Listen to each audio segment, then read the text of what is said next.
新闻来看台南的消息，台南市中西区南门路一间人家厝，有一个女性的住户饲袂少的狗，好这狗呢半暝一直吠，厝边隔壁咧挡袂牢，困袂去。当地里长呢199唔知敲几届去啊！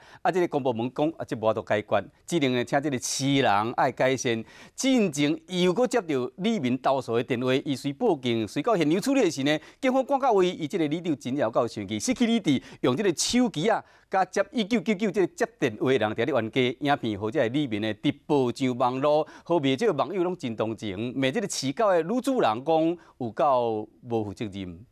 你看，别人有报警了，为什么我反映的事情一直要拖到这么久？大声讲话甲拢破音去啊！每一次我们都在反映这个问题，每一次这个警都来，敷衍了我们，之后就走了。伊是当地里长激动家呢，拢是因为半暝啊狗仔叫声。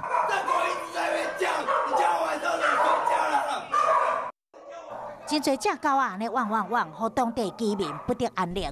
台南市中西区郡王里内面有住户饲真侪狗仔，经常拢素材叫无停。连续叫了2个钟头，真的没办法睡觉。居民真愤怒，里长只好报警处理。我们刚好在录影，平常都是我一个人晚上半夜不睡觉来这边处理他们家狗的家务。警方来处理的是主人带好开车回来。 这个问题你要解决，不然里面只剩下2、3只这样。一样啊，2、3只一样啊。对啊，我们刚刚在那里也真的是他狗叫成那。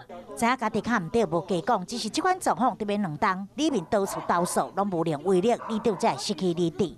因为大家都是忍到不能再忍的时候才会出来，变得是我们的情绪其实是比那个住户制造噪音的住户还要激动的。 最后，这位引起大家愤怒不满的狗仔主人，当伊这几天就会把狗仔全部搬离开，互里面的气才消落。